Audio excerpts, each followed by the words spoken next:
Now the mini lesson's going to start for real. So, graphics, number one requested thing. In the group, I shared some beautiful graphics I had made to talk about avatar marketing, which is going to be the topic of our next free mini lesson. You can see these here. These were done by a professional designer, Mallory Rock in this case, and she specifically designed these so that they would work in any way that Facebook wants to crop. So these are sized to Instagram, but if Facebook crops them into a square for desktop feed, you're going to still see all the text in the main image. If Facebook crops them into a 4:3 for mobile feed, you're still going to see some of these details and it's going to look good. So this is a thing that's been really stymieing a lot of advertisers, because even if you, when you're setting up the ad, say, okay, here's how I would like it to be cropped, Meta will still do whatever the freak it wants to do. So the real trick is learning how to design graphics that can crop multiple ways. Even if you don't have direct control, that Meta will get it correct for you, because it's just one of the pivots that it's one of the things they break. They'll break their own constraints. So you just want to be ready and have more flexible ad graphics, which is what we're going to talk about really fast.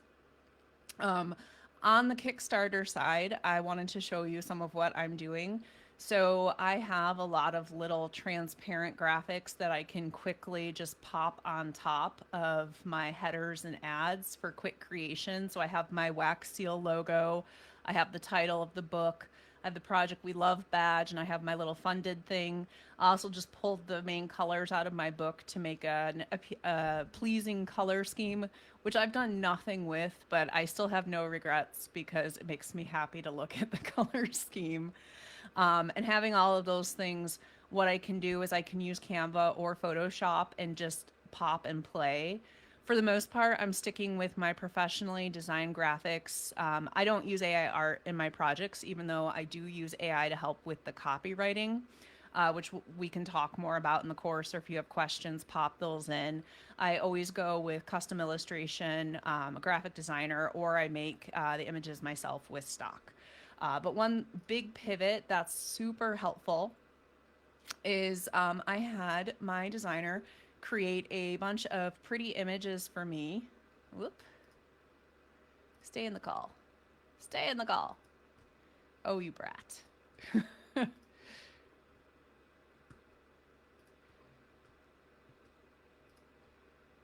I swear. Okay, so I had my designer make a bunch of headers for me that matched my avatars, which you just saw, with space to put text. So I have a bunch of these with just extra space. And I like that more than having the designer put the text in or duplicating the title, which you can already see on the book. Because what I have been doing is I've been using Photoshop to overlay text that is working well in my ads. So I'll take the ad headline and then I will put it on the Kickstarter banner. So right now you can see it's covered by the video button, but welcome to low stakes lit RPG. That's doing well in ads, so I used my lit RPG look and I put that on there. I also have cozy fantasy meets divine dairy. I have your weird is wonderful, kindness is contagious, and cheese is in charge. And I'm just really enjoying pivoting by putting whatever text is doing well in ads. You're not too much. In fact, your weird is wonderful. I'm just, what if cheese could talk? Just stuff like this. That's a hot tip, is have graphics that have space for text. And instead of just like pushing your cover or pushing your title into that space, use ads to find the text that's most appealing and change your header out. I'm changing my header every 2 days, and I definitely see a bump every time I do it. In future, when I'm better prepared, I will probably change my header every day, making sure it's anchored that we always have the book cover and they can always see those edges. Otherwise, like, I'm just going nuts and having fun with it. So that's the first big graphic tip. Next up, we have Canva. So I have opened a project here.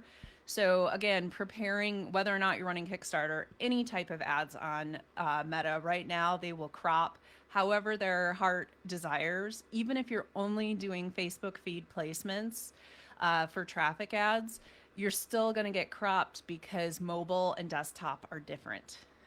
So if you're running multiple placements for lead or sales ads or to Instagram or Reels, it's going to crop it in an additional way. So you kind of just want to be prepared. So here's an example of an ad for the Kickstarter. This is a mini lesson for. And what I did is I had a trope graphic design. That's the square. So that's the desktop size. And what I did is I just created it. I created a Canva template with the mobile size, which is I think it's 4x3. It's just a slightly little taller. And then I just grabbed the color from the colors, and I just added a little header there.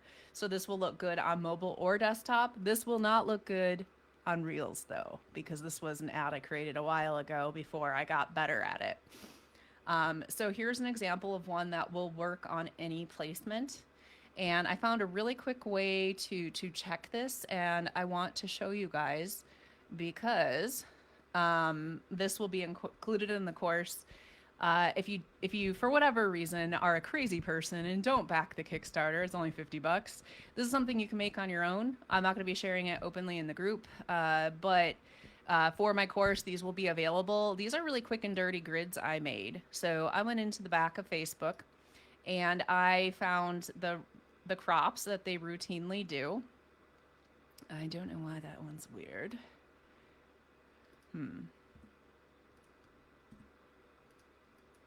Having some computer issues. I found the crops that they regularly implement, and I designed these grids.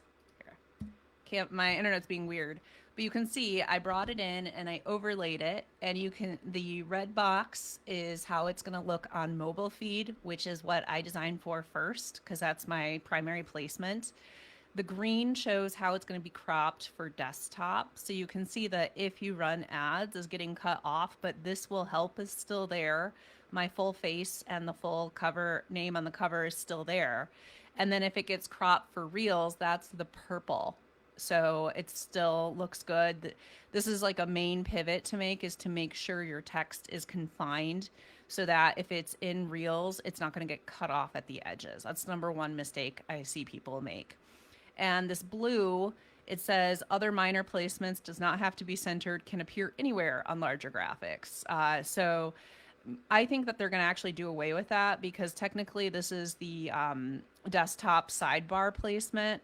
And right now they're using a square. So they're using the desktop placement there. So I think that's going to go away. I don't worry about that one too much. I just make sure the red, green, and purple squares all look good. And when I bring it into Canva, if Canva's behaving, I can click background remover and it will remove the white. And then I can see how it lines up on my graphic. So this one's a little messed up and my internet is not letting me delete it, but you get the idea. So here is an ad I created yesterday for one of my lead magnets. This is I send a free short story to my Luna Writer list every month rather than a single. You sign up and you get one book, and I hope you remember me. I hope you read it. They get a new short story, a few thousand words every month in this interconnected world that follows this one character. So if somebody signs up to my list and I've already done 7 stories, they'll get one a week. Until they're caught up, and then they'll be put on my main list. So this has been really good for having an engaged list from the jump and making sure people read my content and want what's next. So what I've done with this graphic here is I brought in the custom illustrated map I had done for this small town, and I then hit edit, and I like to play with duotone. I play with these colors and I kind of see which one looks the best with the cover. So it pops. So the green is nice, but I kind of play with this so that it's a more subtle background. Another thing I did is on the cover, I click edit and then I click effects shadows, and I usually do the page lift. If I have a solid color background, I might play with angled. So that helps. And I did put my grid to make sure I like how it's getting cropped. So On the desktop feed, the word "the" is going to be cut off, but they're going to see the full Mystic Mug, which is the main part of the title, and they're going to see the full sign up. And also this works for Instagram. So for this, I came into Elements and I typed that I wanted like, I think like parchment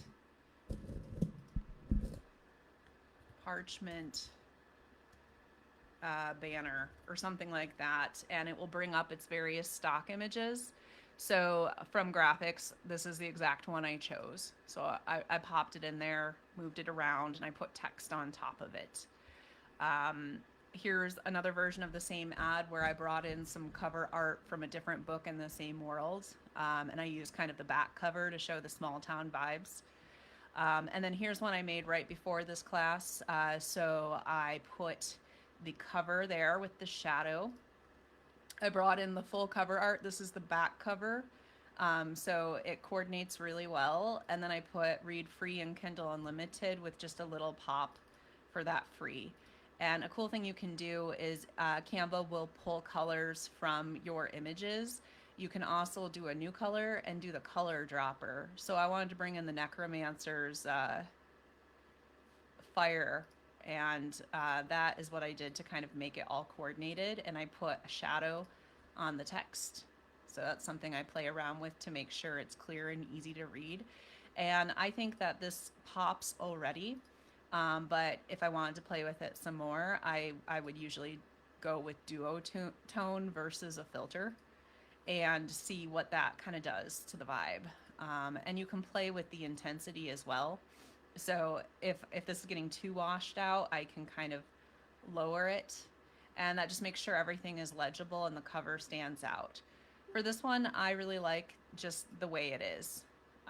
So that is how I would have that done. So it's pretty easy. You bring in your cover. You can search in the elements if you don't already have a bunch of art you want to play with. Something really simple, like a good bet is usually like bokeh lights.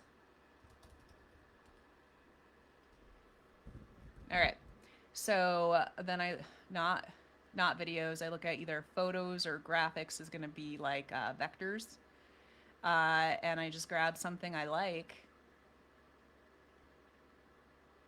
Cool thing about these is they're transparent, so I could actually overlay the sparkles on the art, which is gonna look crazy, but I'm gonna do it anyways to show you guys. So I can add sparkles, why not? Let's put it toward the bottom where the cover's a little more empty. And then I would just do layer, send backward to put it behind the cover. And it just adds a little bit more visual interest to this side that's a bit empty.